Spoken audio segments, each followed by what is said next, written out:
So much going on today, so much on my mind. There's so much drama in the world today, and it make it hard to have a good vibe. There's so much wrong going on in the world, but somehow we keep it all smile. So many people in the world today didn't make it, but we made it alright. That's what we say. All praises to the Most High. All praises to the Most High. All praises to the Most High. All praise. Tell me if you with me, clap your hands up. Tell me if you with me, put your hands up and let me say. All praises to the Most High. All praises to the Most High. Sabbath and we out here once again. Everybody really feeling alright. We already been here all day. We probably gonna be here all night. Clapping our hands as we dance and we sing. Everybody in here got a good vibe. Good people, good food, good drink. Ain't I gotta just have a good time. That's what we say. All praises to the Most High. All praises to the Most High. All praises to the Most High. All praise. Tell me if you with me, clap your hands up. Tell me if you with me, put your hands up and let me say. All praises to the Most High. All praises to the Most High. All praises to the Most High. All praises to the Most High. All praises to the Most High. All praise. Tell me if you with me, clap your hands up. Tell me if you with me, put your hands up and let me say. All praises to the Most High. All praises to the Most High. There's nothing more better when we come together. We're children of love. We love each other. There's nothing more better. Okay. When we come together. We're children of love. When we love each other. Most High. All praises to the Most High. All praises to the Most High. All praises to the Most High. All praise. Tell me if you with me, clap your hands up. Tell me if you with me, put your hands up and help me say. All praises to the Most High. All praises to the Most High. Praise Lord.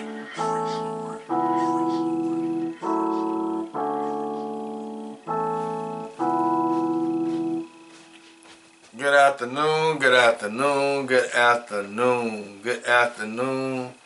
This is the day that the Most High have made, so let us be glad and rejoice in it. And some of us are practicing Hanukkah this week, which is not really Hanukkah. It is not Hanukkah. It is what is it?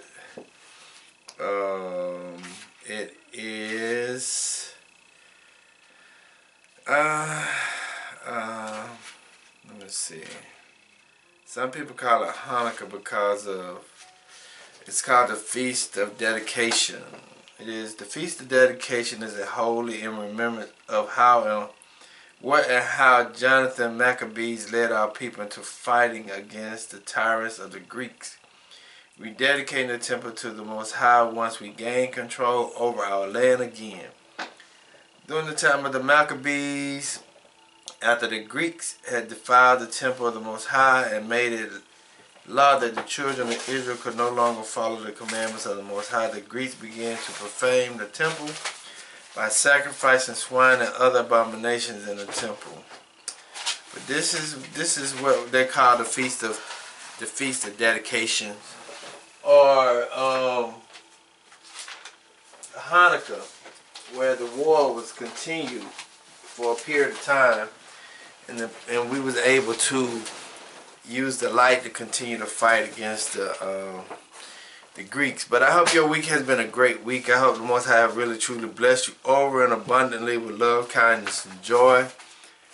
I hope that the Most High have really truly blessed you over and abundantly with love, kindness, and protection.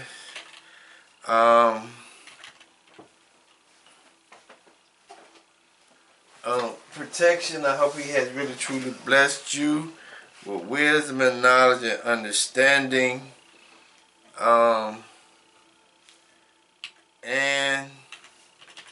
I hope He has given you everything your heart desire.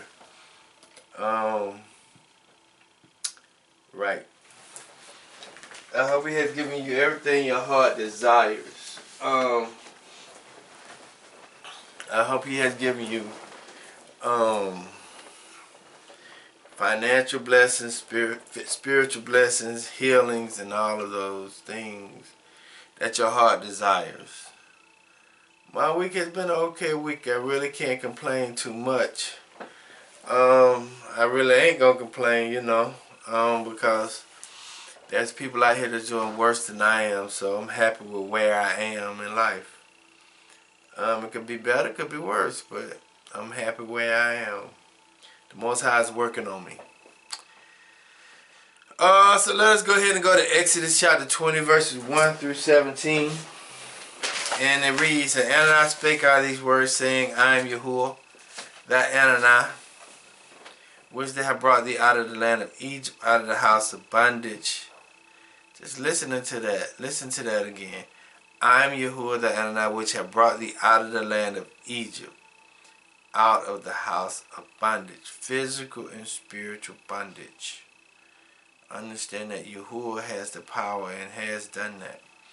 And thou shalt have no other Ananias before me, and thou shalt not make unto thee any graven image, or any likeness of anything that is in the heavens above, or that is in the earth beneath, or that is in the water under the earth. Thou shalt not bow down thyself to them nor serve them, for I, Yahuwah the Anani, am a jealous Anani, visiting the iniquities of the fathers upon the children unto the third and fourth generation of them that hate me, and showing mercy unto thousands of them that love me and keep my commandments. Thou shalt not take the name of Yahuwah the Anani in vain, for Yahuwah will not hold him guiltless that taketh his name in vain. Remember the Sabbath day to keep it holy. 6 days shalt thou labor and do all thy work. But the seventh day is the Sabbath of Yahuwah the Anani. In it thou shalt not do any works, thou nor thy sons, nor thy daughter, thy manservants, nor thy maidservants, nor thy cattle, nor thy strangers that is within thy gates. For in 6 days Yahuwah made the heaven and earth, the sea, and all that in them is, and rested the seventh day. Wherefore Yahuwah blessed the Sabbath day and hallowed it. Honor thy fathers and thy mothers, that thy days be long upon the land which Yahuwah thy Adonai giveth thee. Thou shalt not kill, thou shalt not commit adulteries, and thou shalt not steal. Thou shalt not bear false witness against thy neighbors. And thou shalt not cover thy neighbor's house, and thou shalt not cover thy neighbor's wife, nor his manservant, nor his maidservant, nor his ox, nor his ass, nor anything that is thy neighbor's. Let us pray. O creators of the heavens and earth, of our radiance and vibration, soften the grounds of our beings and carve out a space with us where your presence can abide. Fill us with your creativity so that we may be empowered to bear fruits of our desire, bear fruits of our missions. Let each of our actions bear fruits in accordance with our desires within your purpose for our life. Bestow us with the wisdom of produce and share where each being needs to grow and flourish. Untie the tangled thread of destiny that binds us as we release others for the entanglement of the past mistakes. Do not let us be seduced by that which distracts us from our true purpose, but illuminate the opportunities of present moments, for you are the ground and the fruitful vision, the creative power and fulfillment. As all is gathered and made whole once again, so let it be. Good afternoon, good afternoon, good afternoon, good afternoon. This is the week of Feast of Tabernacle or dedication. So, I just hope everybody's doing great. I hope the Most High have really truly blessed everybody. I hope everyone is just doing the Most High's will and His purpose. I hope He's really have blessed you over and abundantly with love, kindness, and joy, and peace. And with understanding. I pray that we continue to have understanding. Okay, so if you could turn to the book of Genesis. Turn to the book of Genesis, chapter 3. I have taught on this lesson before, but not the way I'm going to teach on it today. I taught on this lesson before, but not the way I have taught on it. That's not the way I'm going to teach on it today. Here you go. Not the way I'm going to teach on it today. Okay? In Genesis chapter 3, verses 1 through 19, but I'm going to deal with verses 16 through 19. Okay, the key verses is 16 through 19. Verses 16 through 19, and it reads, it says, unto the woman he said, I will greatly multiply thy sorrows and thy conceptions. And in sorrow thou shalt bring forth children, and thy desire shall be to thy husband, and he shall rule over thee. And unto Adam he said, because thou hast hearkened unto the voice of thy wife, and hast eaten of the tree which of I command thee, saying, thou shalt not eat of it, cursed is the ground for thy sake, and sorrow shalt thou eat of it all the days of thy life. It says, thorns also and thickles shall it bring forth to thee, and thou shalt eat the herbs of the field. In the sweat of thy face shalt thou eat bread till thou return to the ground. For out of it was thou taken, for dust thou art, unto dust shalt thou return. Okay, those are the key verses, and if I may give a title of the text today, the title of the Don't Wipe So Hard, the title of the text today is, we are in a state of captivity. We are in a state of captivity. I'm going to give you 3 words today. 3 words today. The first word is captivity. It's a 14th century word. Captivity means the state of being a prisoner or of being in the power of an enemy by force, or the fate of war. Captivity means to take or hold or seize. Okay? Then also the 14th century word again. Another 15th century word is subjugate. Subjugate. Subjugate means to seduce and bring under the yoke of power or dominion, to conquer by force or compel to submit to the government or absolute control of another. Subjugate means to seduce, bring under the yoke. Okay, another word is submit, is a 14th century word. Submit means place oneself under the control of another. Yield oneself, become submissive. Okay, it means to yield, lower, to let down, to put under or reduce. That's what it means, okay? You got 3 words today. It's 3 words. It's captivity, subjugate, and submit. And I'm gonna read you the difference between subjugate and submit.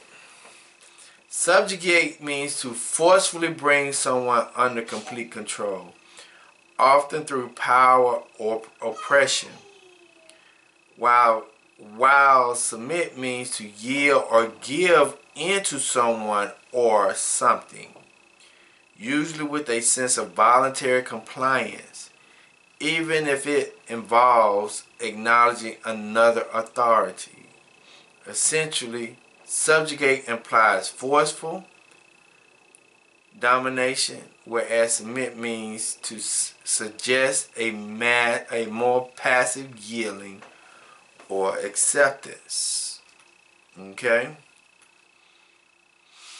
So now, when we go to looking at Genesis, right, it was very interesting to me that the Most High was showing me Genesis, right?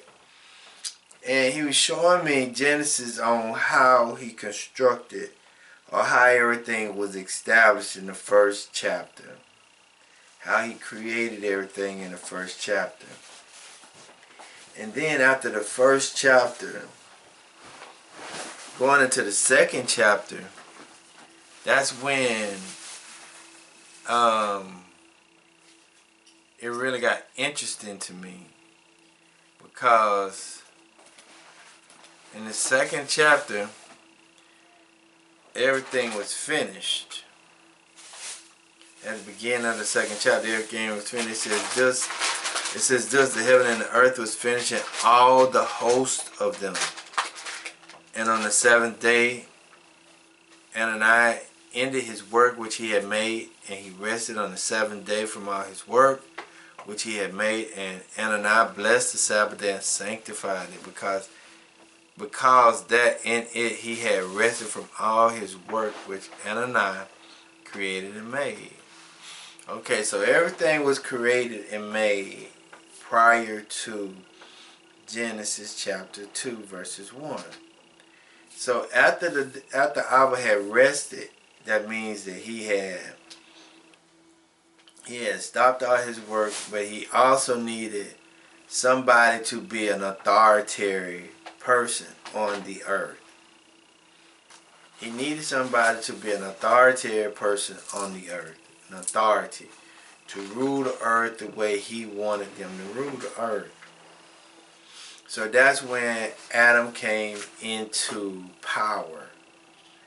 Adam came into power when Ananias created him, and Ananias gave him dominion over everything upon the earth. Adam was the first ruler, physical ruler on the earth, because he got the rulership from Ananias. Okay?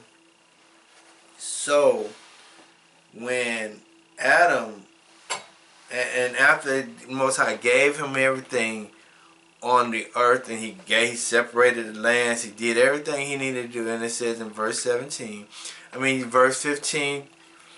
in chapter 2, it says, and Yahuwah Ananias took the man and put him in the middle, into the Garden of Eden, to dress it and to keep it. Adam's job was to keep the earth the way Ananias wanted him to keep it. Right? Then it says in verse 16, it says, and Yahuwah Ananias commanded the man, saying, of every tree of the garden thou shalt may freely eat, but of the tree of knowledge of good and evil thou shalt not eat of it. For in the day that thou shalt eat thereof, thou shalt surely die. And Yahuwah Ananias said, it is not good that man should be alone. I will make him and help meet for him. So Adam and Eve was to be able to live in the garden, and they supposed to maintain the garden. They were supposed to just nurture and live and enjoy life. And a lot of the times when we are in the midst of Yahuwah and we're doing the will of Yahuwah, he will allow us to have a life of struggle, but also trying. But our life also shall be a life of pleasure and enjoyment, and we will have the blessings of Yahuwah, because we are walking His laws, statutes, and commandments. Because you also got to understand, it says in verse 17, which is a commandment. It says, but of the tree of knowledge of good and evil thou shalt not eat of it. For in the day that thou shalt eat thereof, thou shalt surely die. That was a commandment that the Most High gave Adam. Understanding that part right there. Thou shalt not eat of it, and if thou eat of it, thou shalt surely die. That was a commandment. He told him don't do it. And then after that, he created Eve. See, the Most High gave the commandments to Adam, and he allowed Eve to be a helpmeet for him. A helpmeet is someone who assists, who support, but who's the opposite of who you are as a person. Okay? Like my wife is a helpmeet. If we was young enough and she was able to conceive a child, I would give her life, and life will come through her. Because the sperm or the cells, the life form comes through me.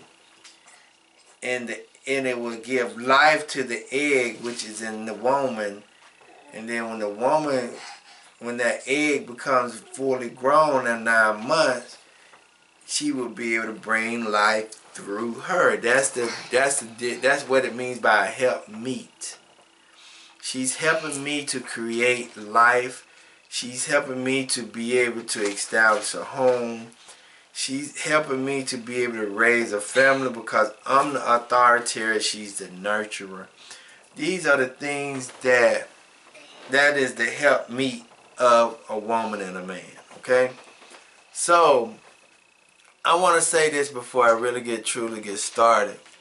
I'm going to come out of the book of the lost books of the Bible and the forgotten books of Eden. I'm gonna say this to this. This is the book that I'm finna read out of because I want us to also understand that chapter 3 verse 1 is very, very important. I think it was a setup. To me, I think it was a truly setup for Adam and Eve to fail. It was a setup, and everything that we see today is basically a setup. Yep.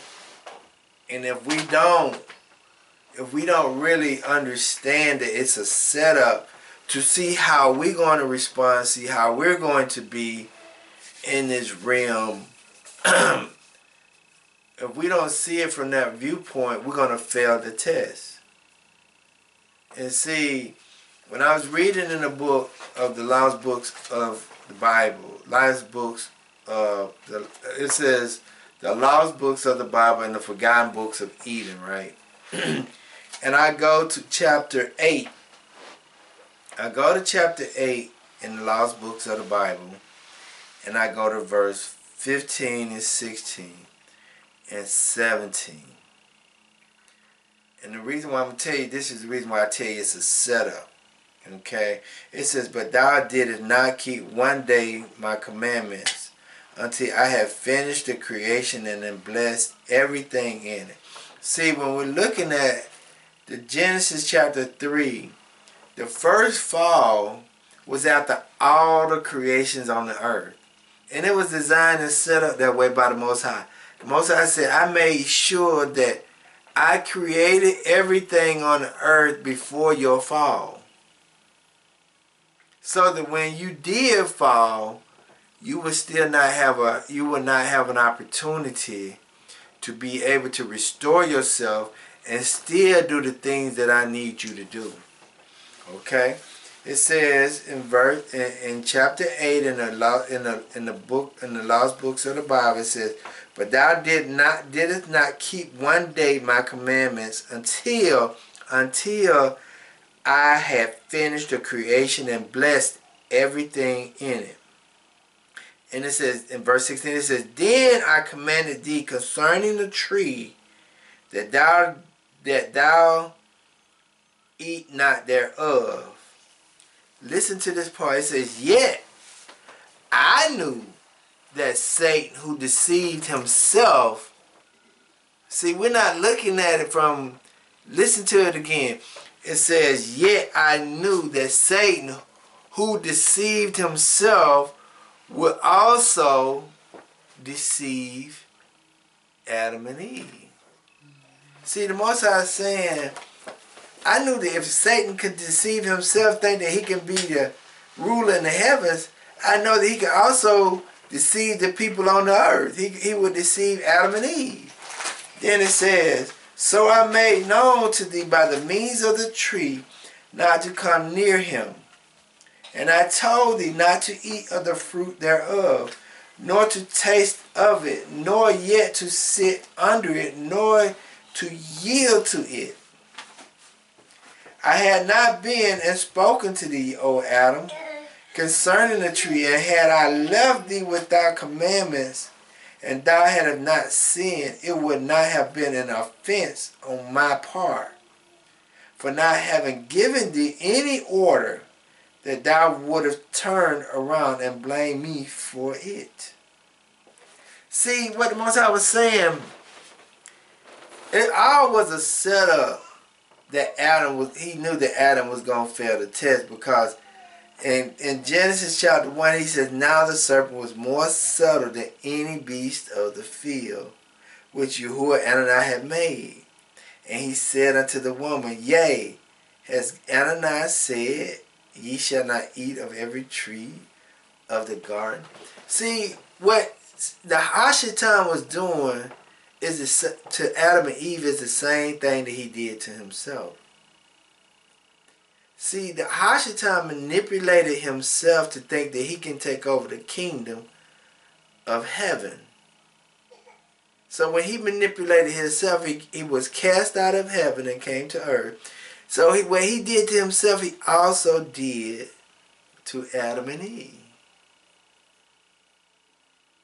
And that was mind-blowing to me, is that the Most High knew that all these things had to happen. Everything had to take place.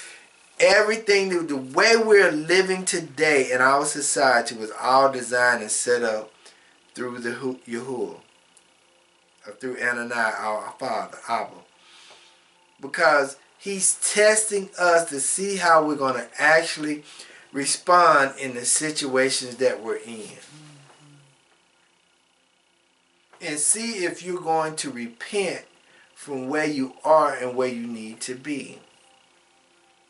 See, when Adam and Eve broke the commandments, they fell out of being submitted to God, Ananias, more so than to be subjugated to Ananias. They was forced to love him more so than just to love him voluntarily, because the conditions they was in. See, sometimes it's hard for people to just love people freely. It's hard to just love people just because of who they are, even though there's levels of love. But it's hard to love people on a level because the conditions that we're in. So people have to be put in certain conditions to love people just because. Like filial love. Filial love is brotherly love.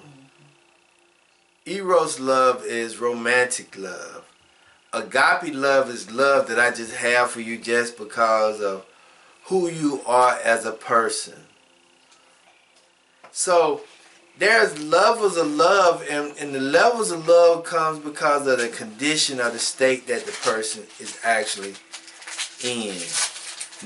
They don't just love a person just because of them being human, or just because they are my brother, or just because they are their sisters. They love the person because of the condition, or they hate the person because of the condition or the situation. Do that make any sense? So when I say we are in a state of captivity, it's because we're in a state of captivity because we're subjugated. We're forced to love people because we're forced to love and be in situations and love people because of the conditions that we're in, not because of who people are. Period. Point blank, period. You get what I'm saying? Because I'm so excited for Michael Vick, and I'm happy for what Deion Sanders has done and these other professional athletes have done, and went to the college level and started to mentor these brothers and these sisters to help them be better athletes and who they can identify with. But what I come to understand is some European people, or some people, are not able to forgive Michael Vick because of what he did in his past, but they want you to forgive them of what they did and what their ancestors did in the past. And see, some people love conditionally, but Christ loved unconditionally.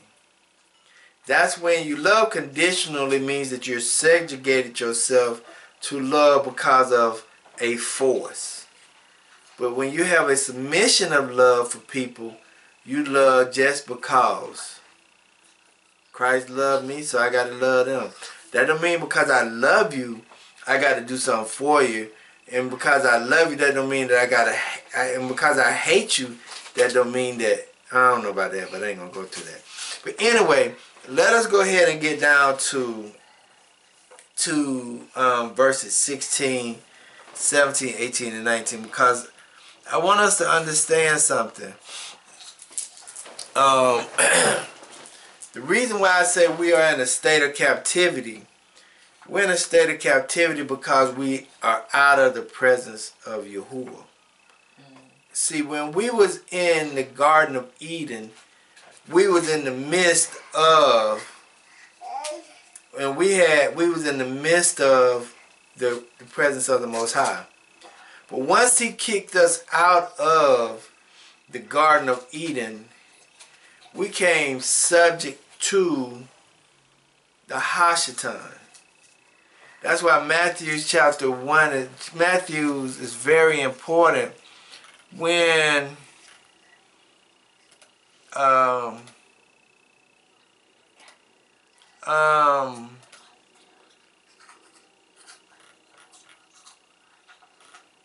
Matthew chapter 4 is very important because him being in the wilderness, right?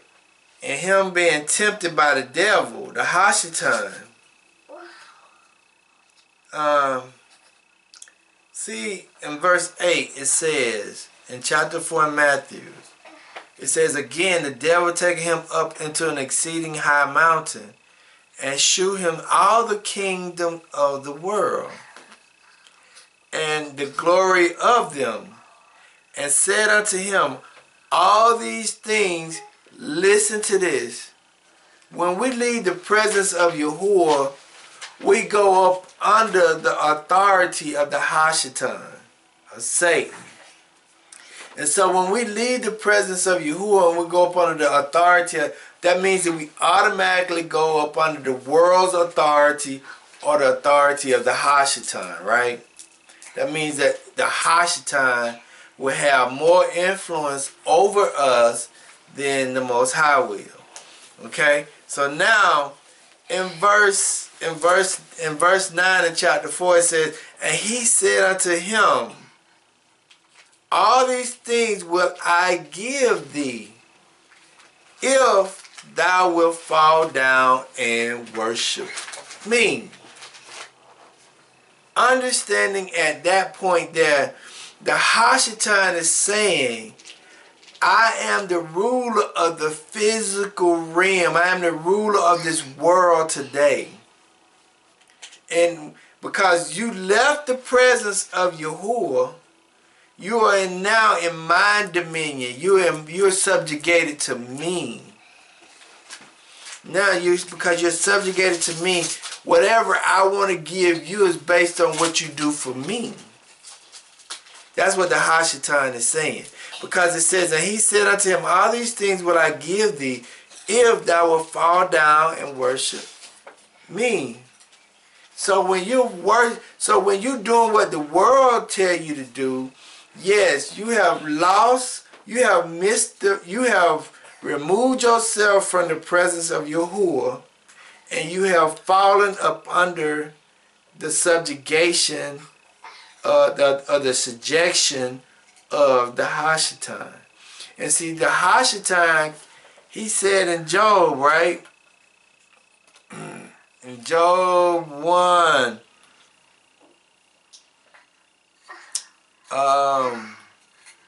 in Job 1 and 6, and it says, now there was a day when the sons of Anani came to present themselves before Yahuwah. Satan came also among them.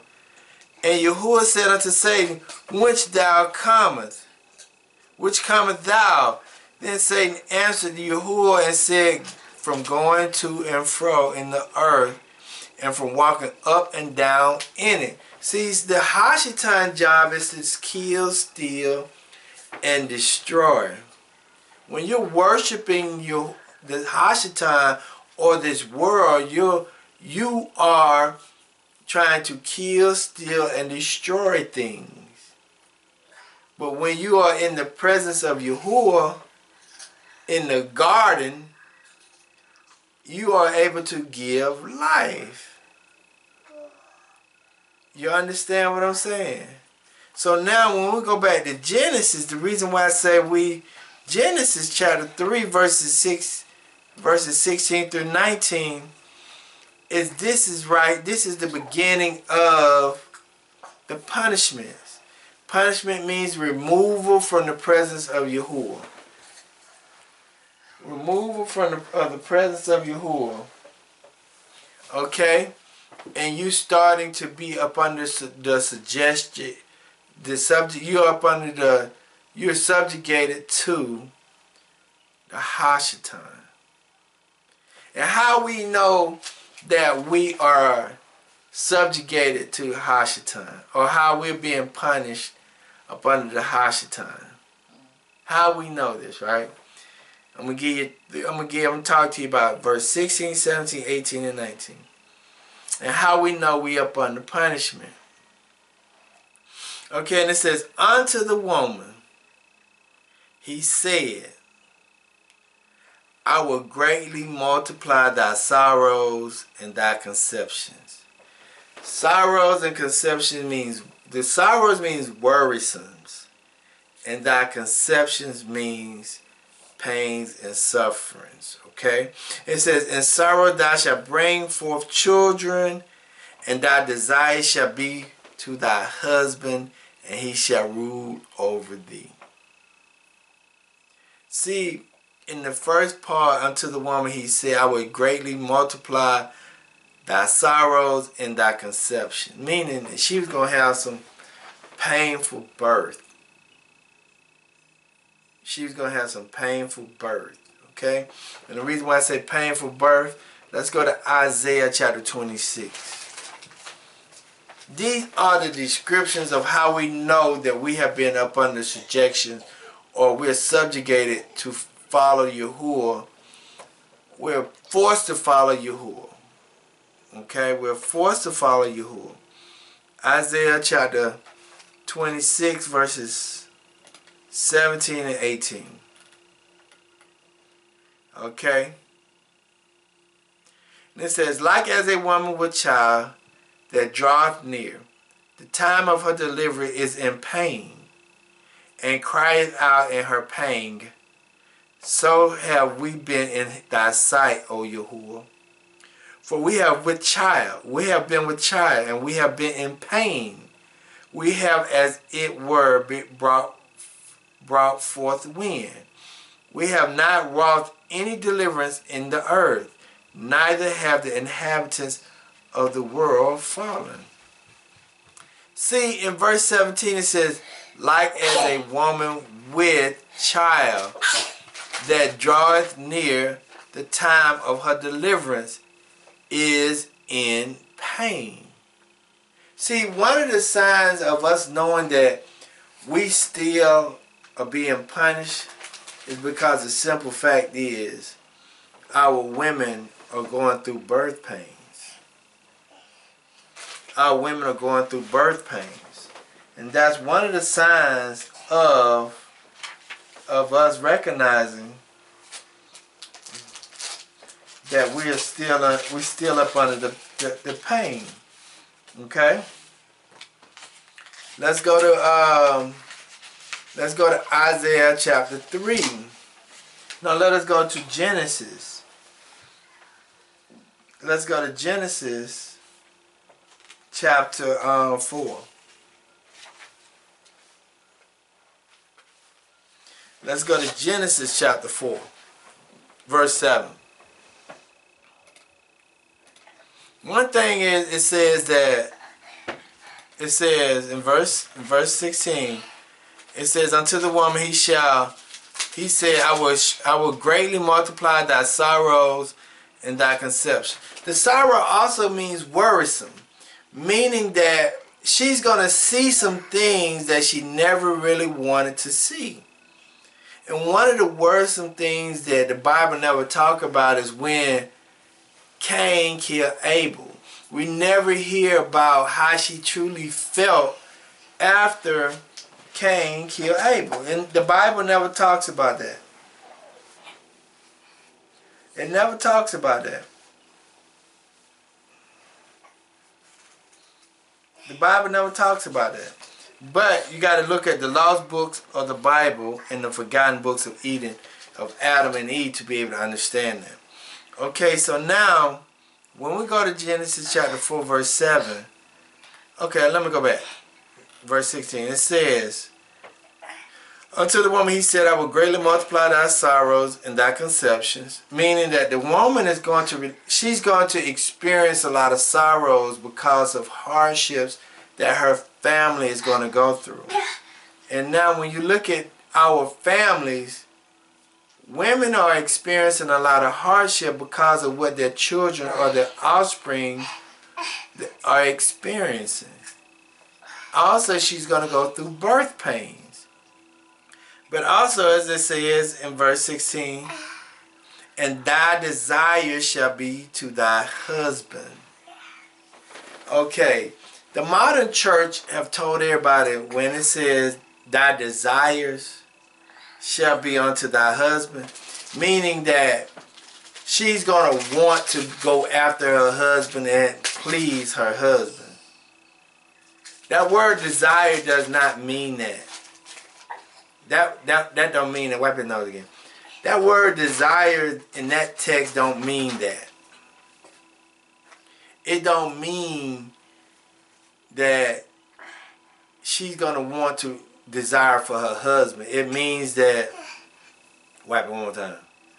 It means that she's going to want to have dominion over her husband. Not to have desires for her husband. She's going to want to have dominion over her husband. And the reason why I say that, let us go back to verses. Let's go to verse. Let us go to verse 15. No. Well, let us go to verse 17. No, let us go to verse.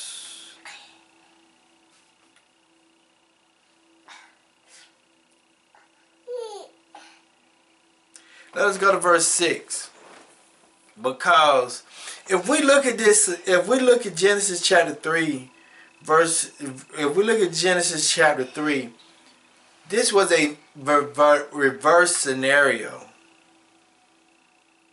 Because I said, really why I say it was a reverse scenario is that the woman was telling the man what to do, more so than the man telling the woman what to do. Or they're being on equal playing field. Because you got to remember that the Most High gave the word to Adam. He did not give the word to Eve. So that word desire in verse 16 means that the woman want to have dominion over the man. Okay? Then it says in chapter 3 verse 6 it says, but when the woman saw that the tree was good for food and that it was pleasant to the eyes and a tree to be desired to want to make one wise, listen to that. She took the fruit thereof and did eat and gave also unto her husband with her, and he did eat. See, that is the reverse scenario or the reverse situation where the woman should have wanted to listen to the man more so than the man listening to the woman. So now when you look at the word desire in verse 16, it is, I'm going to read it as this word, and thy dominion shall be to thy husband. That power shall be to thy husband. Meaning that the woman is going to want to rule over the man. The woman is want to rule over the man. That is her curse. That is her punishment. Her punishment is for her to want to rule over the man. And we can also go to, let us go to Isaiah chapter 3, verse 12 to help you out a little bit with it.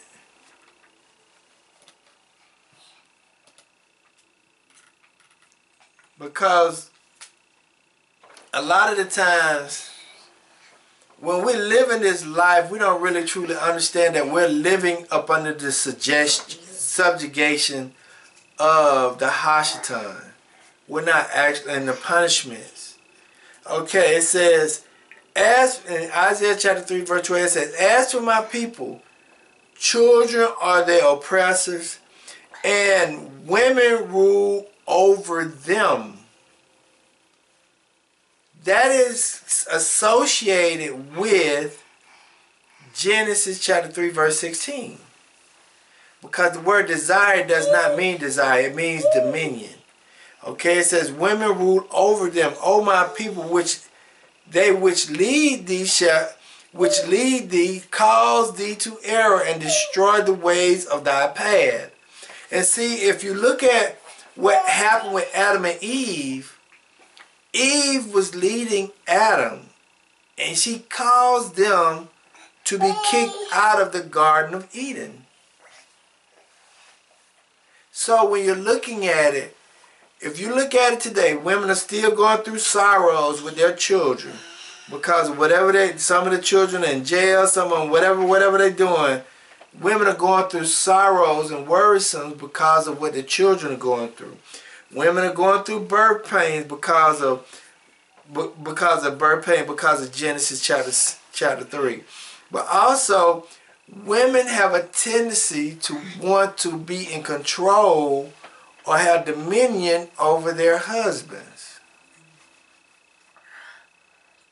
Women have a strong personality where they feel like they are in control of their husband.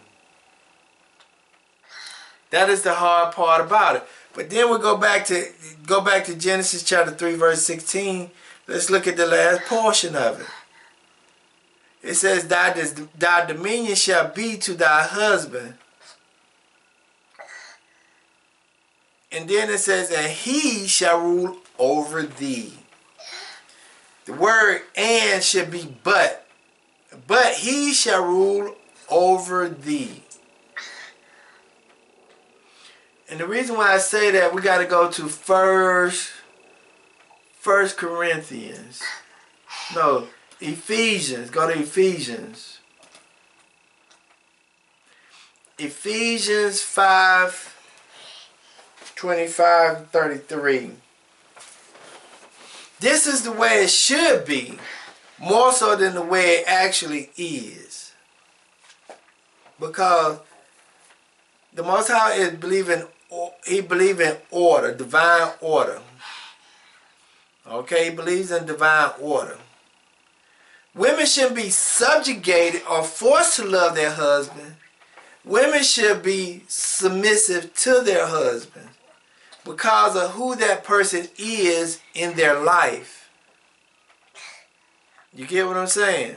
So now when we look at Ephesians chapter 5, verse 25 through 33, it says, husbands, listen to this. Love your wife even as Christ also loved the church and gave himself for it. See, regardless of what our women do, we still supposed to love our wives. Regardless if they cooking, not cooking, whatever they not doing, as long as they are not having an affair on you or lying or cheating on you, you got to love your wife. Even as equal to Christ also loving the church. That is what we have to do as men. That he might sanctify. Listen to this. The reason why we have to love our wife is because it says, and gave himself for it, that he might sanctify and cleanse it with the washing of the water by the word. See, the more we love our wives, and the more the men are in the word and teaching his wife, the more the word will cleanse your wife of all her iniquities. But we first, as men, have to do our part as husbands. And the more we do our part as husbands, and we continue to talk with our wives with the word, it would naturally cleanse our wives, because the word is a spirit, and spirit is life. Okay? Then it says that he might present it to himself a glorious church, not having spots nor wrinkle or any such thing, but that it should be holy and without blemish. That is the reason why we should be doing the things that we do, because the simple fact is we loving our wife and teaching her about the word, because we in the word. That means that the more we do it, the more our wife will become pure and holy. And I think me and my wife been going through that experience this week. You know, so the more men love their wives and talk to the wives about the word, the more the word will cleanse our wives. And the more it cleanses our wives, the more she can become pure and holy unto Yahuwah. Then it says, so ought men to love their wives as their own bodies. He that loveth his wife loveth himself. Okay? Then it says,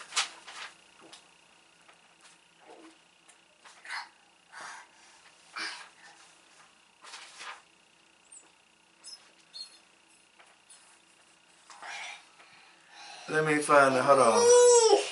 I'm missing something. Hold on.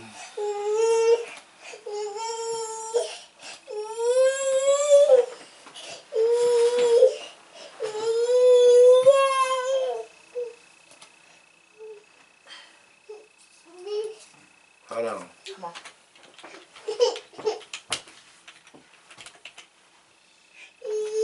Okay.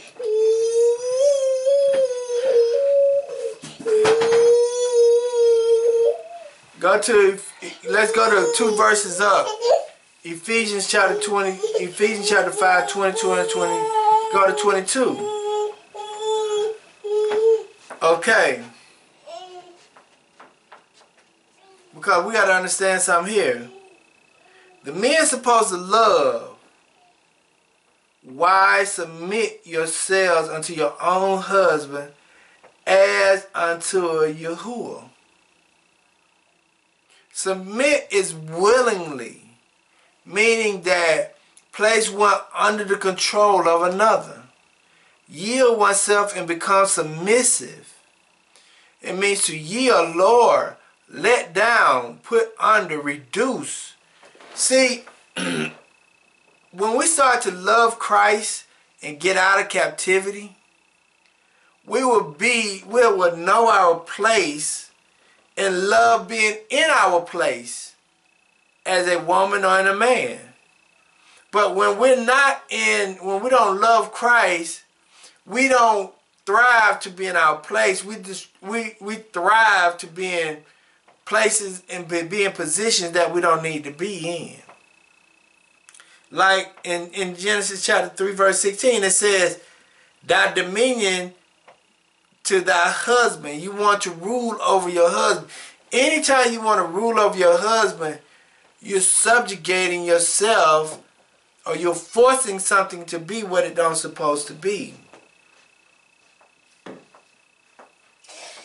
Okay? So that is talking about the women. Women going to go through childbirth. Women going to go through worrisome because of their children and their conditions. Women going to want to have dominion over their husbands.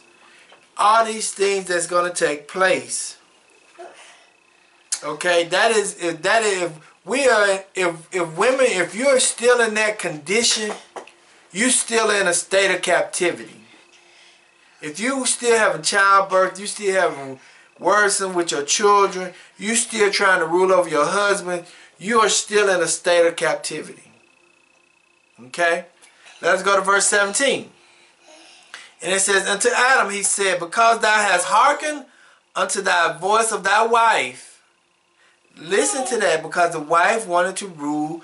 Eve wanted to rule over Adam. And she did it. She caused him to go out of the way. And has eaten the tree of which I commanded thee, saying, thou shalt not eat of it. Cursed is the ground for thy sake.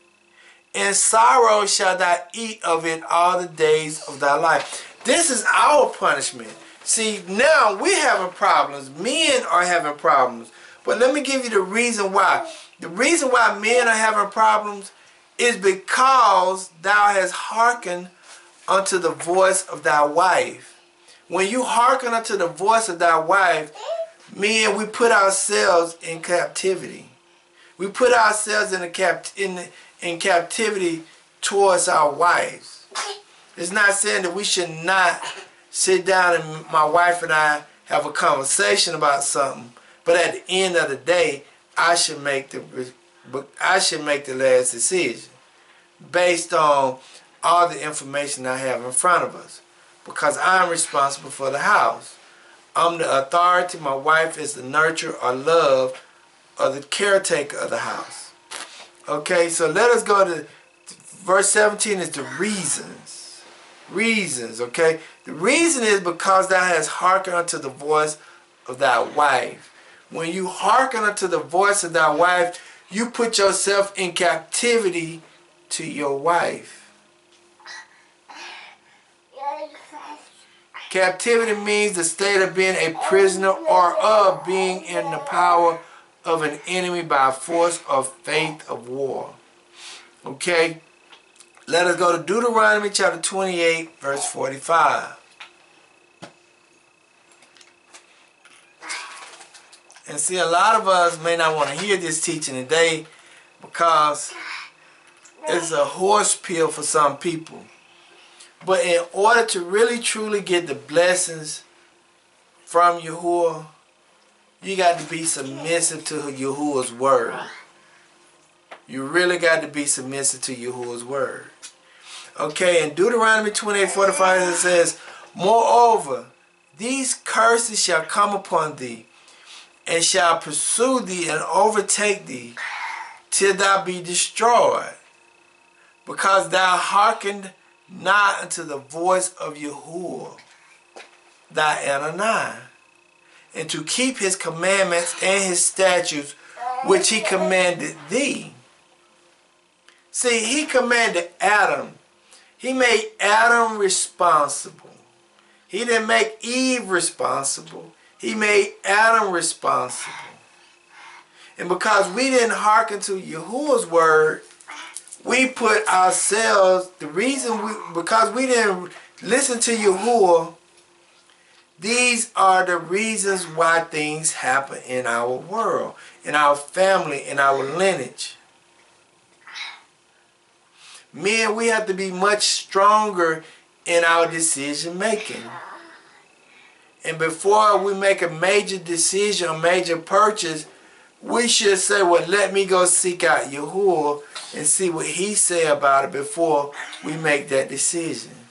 Our wife can give her our opinion, give her opinion, but at the end of the day, because we're responsible for being in the Garden of Eden, we should say, well, let me go pray about it and I'll get back with you.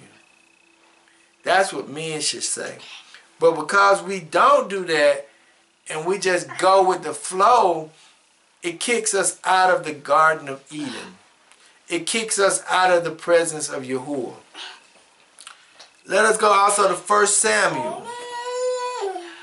chapter 15, 23 and 24.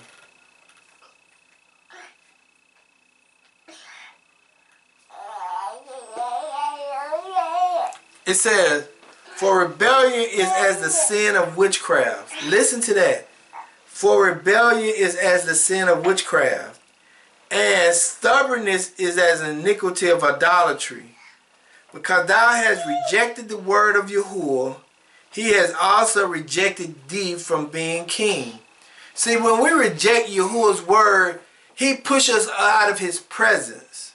He's pushed us away from him because we rejected him and not wanted to do what he say do, he pushes us away.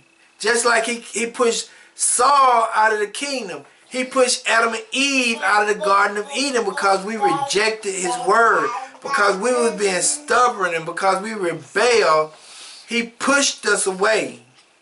Okay, and it says, and Saul said unto Samuel, I have sinned, for I have transgressed the commandments of Yahuwah and thy words, because I feared the people and obeyed not their voice. Obeyed their voice. See, Saul, and see, that's a question that men have to deal with within themselves. Why are we afraid to tell our wives no sometimes? Because sometimes no is not a bad word. Because when we say no, it helps us, it helps our family. But when we always saying yes, yes, yes, it can put us in situations that's not good for the family. It can push us away from Yahuwah. But sometimes we have to say no. And we can't fear the repercussions of us telling our wives no. Because sometimes they want to hear no. Even though they may not want to, they know that what they're asking for is not right and they want it. But sometimes they want to hear it because they understand that they're dealing with a man that's going to be living on standards. But if we say yes all the time, we're putting ourselves in captivity and subjugating to ourselves to somebody else. Let us go to Jeremiah. And we're also losing our status. We're losing our respect from our wives when we just always say yes. Because our wives don't want no yes man. They don't want no man who they can push over. They don't want no man who they can just tell what to do, how to do it, when to do it. They don't want them type of men. But because we hearken to their voice all the time, sometimes they don't give us the respect that we deserve. Because sometimes we got to say, no, that ain't what Yahuwah telling me to do. And I'm going to ride on Yahuwah's word. That's sometimes, okay? Jeremiah chapter 7. Verses 20. Jeremiah chapter 7, verse 23 and 24 again. It reads, it says, but this thing commanded I them, saying, obey my voice, and I will be their Anani, and ye shall be my people. And walk ye in all the ways that I have commanded you, that it may be well unto you. See, us as men, we have to make sure that we have a relationship and we do Yahuwah's word. We have to make sure that we're doing that because, being honest with you, the family structure is on the male's back. Is on the man's back. It is our responsibility to make sure that our family is covered.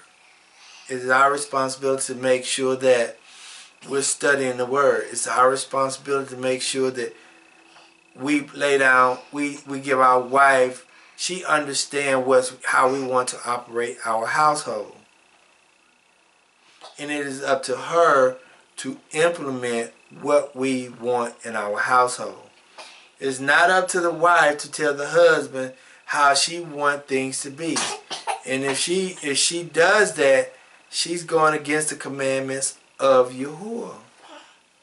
She's still up under the punishment. She's still subjugating herself to she's subjugating herself to the Hashatan and to do wrong. Okay?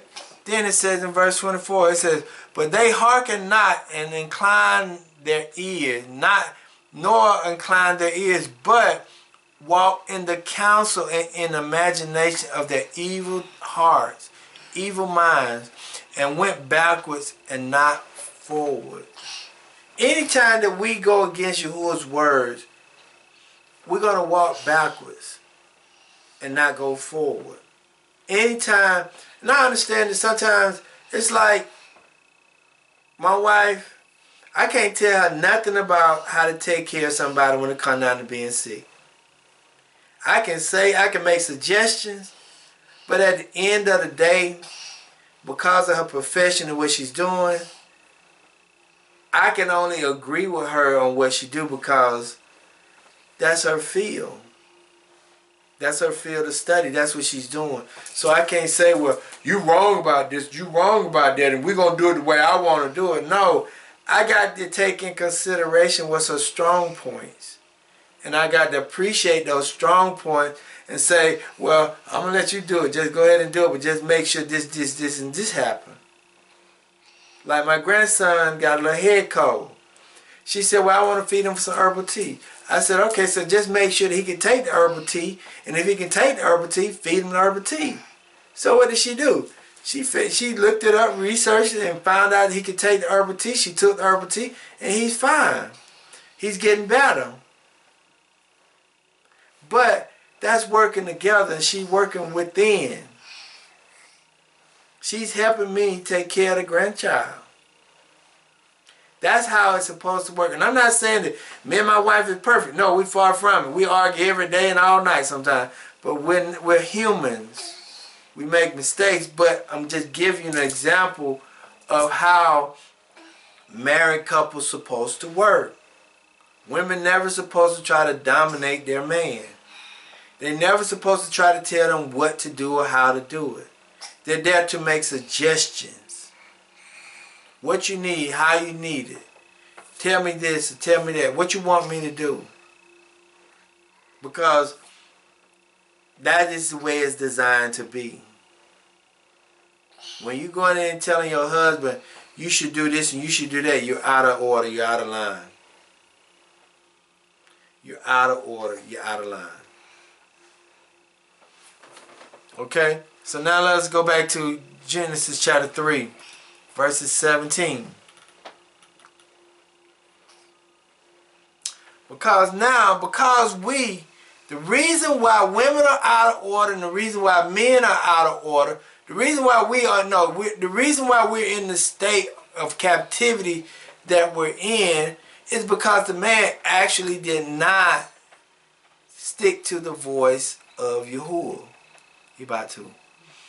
We didn't never listen to the voice of Yahuwah.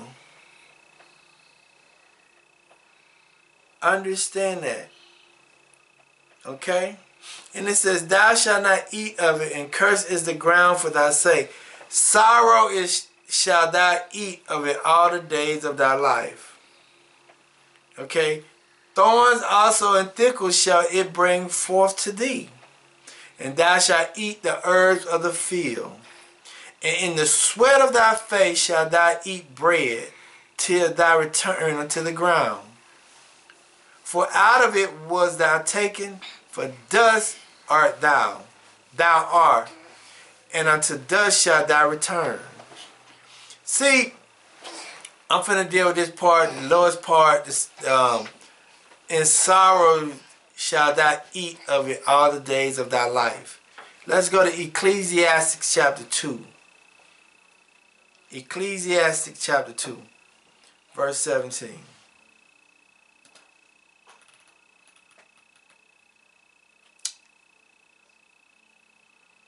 See, men, because of what we did, is the reason why we have to get out there and work every day. The reason why we got to get out here and work hard. The reason why we got to get out here and do all these things. Even though it was a design set up for all these things that we see today to be the way it is. The drones in the sky, all these countries being the way they are. Even though it was a design set up,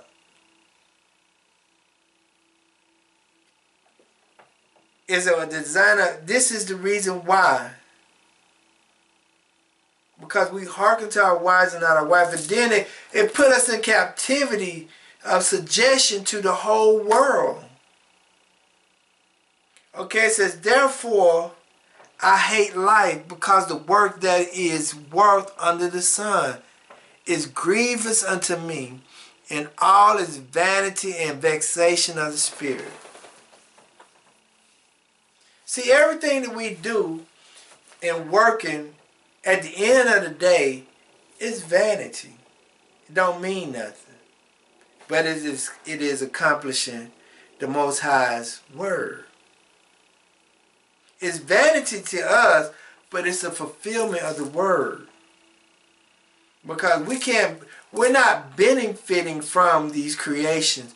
We're transitioning, we're going through these creations. We're experiencing these creations only for a moment.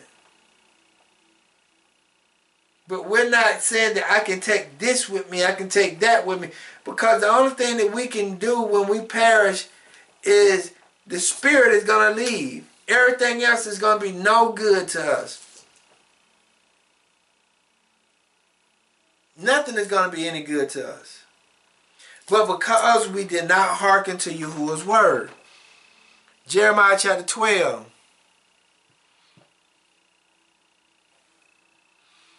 Jeremiah chapter 12.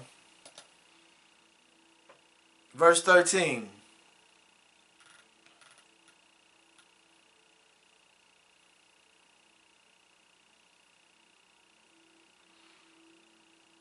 It says, they have sown wheat, but shall reap thorns. They have put themselves into pain, but shall not profit. And they shall be ashamed of your revenues because of the fierce anger of Yahuwah. Thus says Yahuwah against all my evil neighbors, that touches the inheritance which I have caused my people Israel to inherit. Behold, I will pluck them out of the land, and pluck out the house of Judah from among them. But this is what I want you to say. This is what I want to say. They have sown wheat, but it shall reap thorns. See, thorns are pains. We work hard day in and day out to get these things of the world, but it really don't profit us nothing to have red bottom shoes. It don't profit us nothing to have trench leather coats. It don't profit us to have the hat, the $500 hat. It don't profit us to have a $300 watch. We work hard and we sow all these pains and we do all this stuff, but it don't profit us nothing to have it. It causes us more pain to have it than to enjoy it. Everything we work for, we work hard to get these things. But what's the benefit of it? Somebody telling you it look good on you? Oh man, you got it going on? Oh man, I like that hat. Yeah man, I paid $500 for it. That means that you probably had to work 2 days to buy one item for some people. You had to work 8 hours for 2 days to buy one hat. That's pain and suffering for vanity, for nothing. This is our consequences. This is our captivity because of what we did. Okay, let us go to 2 Thessalonians chapter 3.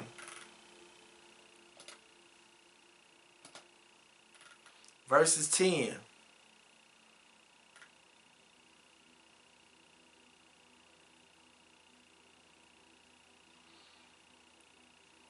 Let me read it. I'm going to read verse 9. Because of the things that we did, it causes us to be in the captivity or the state of captivity that we're in.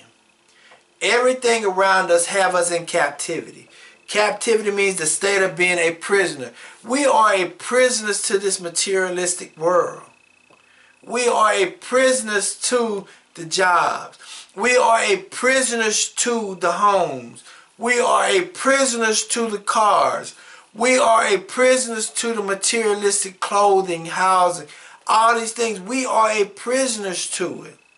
So because we're prisoners to it, we got to work and go against to be able to have the things that we want. But it says in 2 Thessalonians 3 and 9 and 10, it says, not because we have not power, but to make ourselves an example unto you to follow us. For even when we were with you, this we commanded you, that if any would not work, neither shall he eat. See, we have to work because of what we did back in the day. Even though only thing you got to do is plant a seed in the ground, and you can grow cabbage, you can grow tomatoes, you can grow lettuce, you can grow peppers, you can grow watermelon, you can grow cantaloupe, you can grow apples, you can grow peaches. You don't really have to work to eat.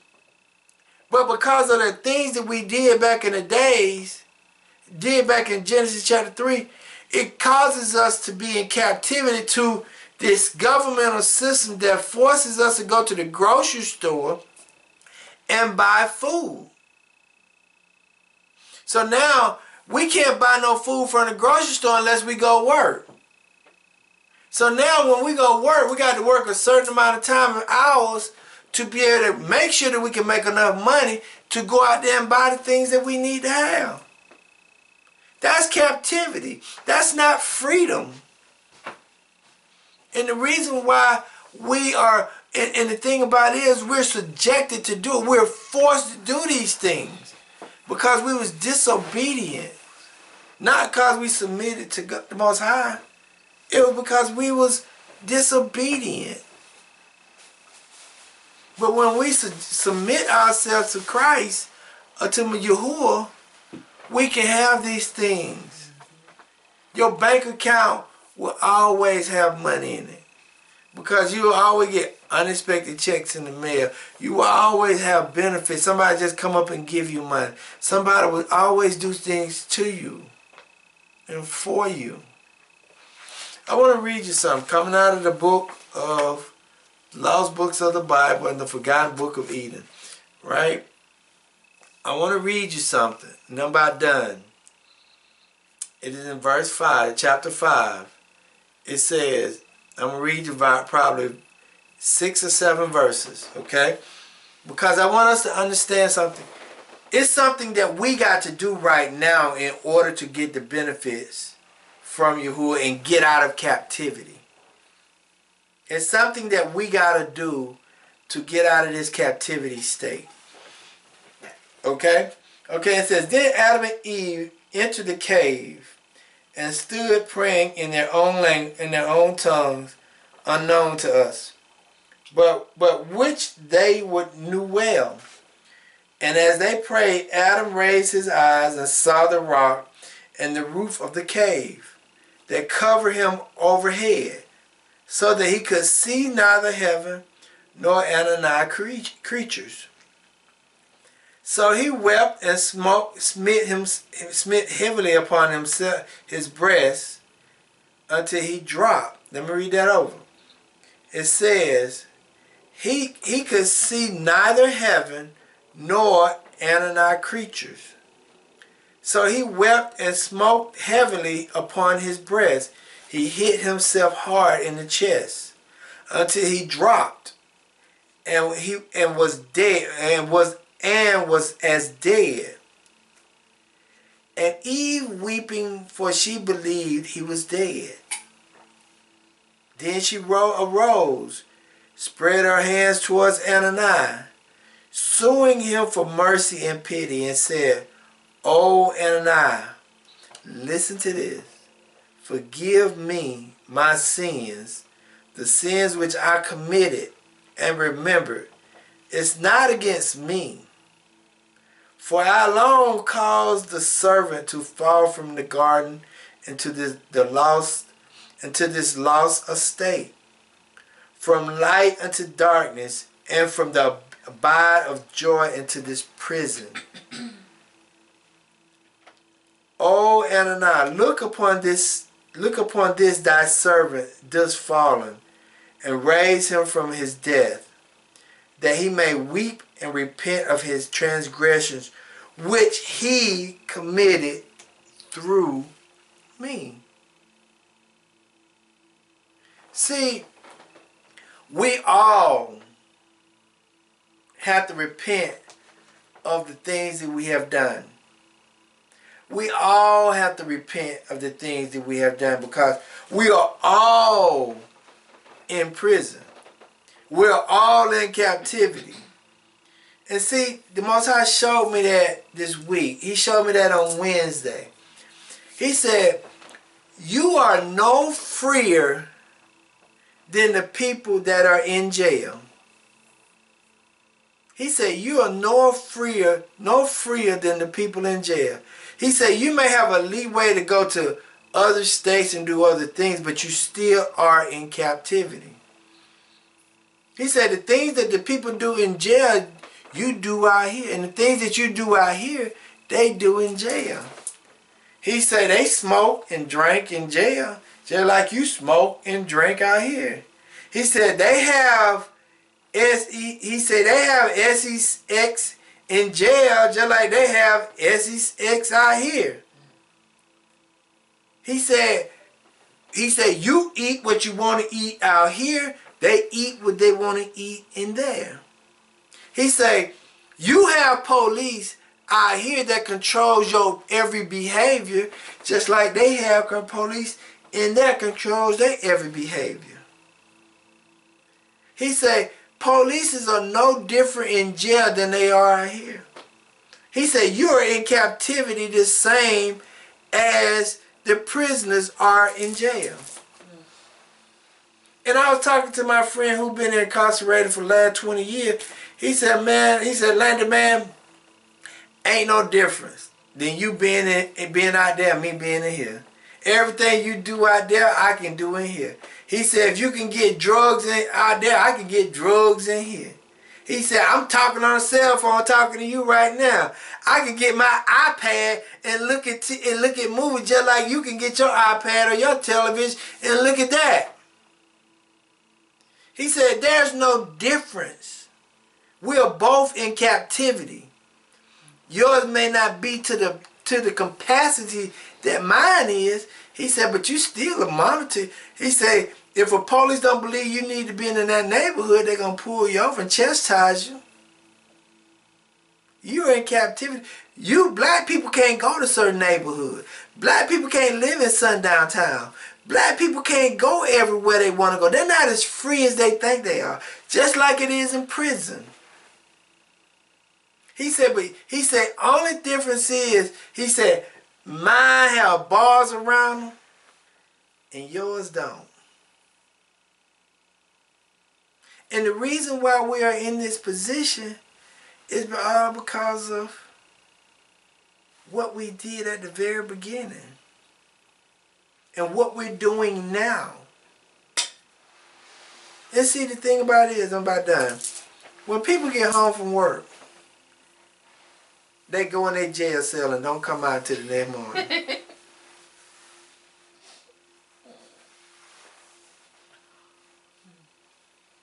See, my friend was on the cell phone talking to me in his cell. That's his place where he sleep and use the bathroom and eat at. He said, when people get out of work, he said, you go to your house. You lock your doors, close your windows up, close your curtains up, and keep yourself in your own prison. Your house is your own prison. He said, you're doing nothing no different than me. He said, you are in captivity just like I am. And the reason why we are in captivity is because the simple fact is we don't obey Yahuwah's word. And I'm closing with this.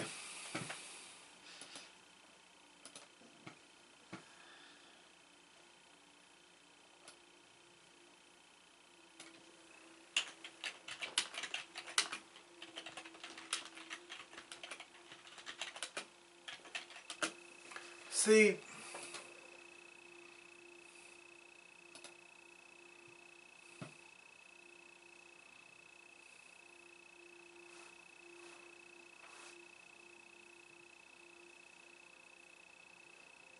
come on, thing. John 14, 15 verse. John chapter 14, verse 15.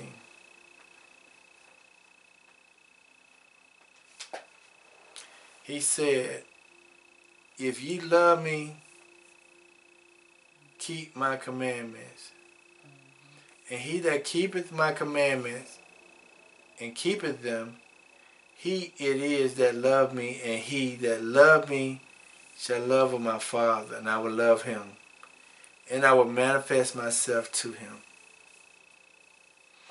See, in order for us to be in that land of the Garden of Eden mentally, we got to love Yahuwah. We got to keep his commandments. We got to do his laws, statutes, commandments. Because he would then, because it says, in verse 20, it says this, and will manifest myself to him.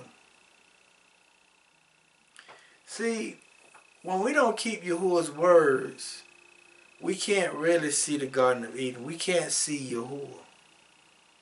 But when we keep Yahuwah's words, we will be able to see everything about him that we need to see. We just got to be obedient. So that concludes the teaching for today. I hope you learned something today. I hope you understand something. That we are in a state of captivity, mentally and physically. And it all became because us men and women, it all came because we did not obey his word. Women, you are the way you are because you don't obey your word, his word. Men, you're in the conditions you're in because you don't obey his word. Once we start obeying his word, we'll be in a totally different situation. So, Father, as I come to you today, we thank you, we bless you, we praise you, we give you all the honor and the glory. Father, we thank you for everything you have done, what you continue to do. Father, we just ask that you continue to let us hear the way you want us to hear, see the way you want us to see, speak the way you want us to speak. But, Father, we ask that you let us understand your words the way you want us to understand your words. Protect us and guide us and lead us and cover us and direct our path. And all these things we pray in your high name. So let it be. Shalom, shalom, shalom. Y'all have a blessed one. I hope you all are practicing the Feast of Dedication, okay? Have a good one.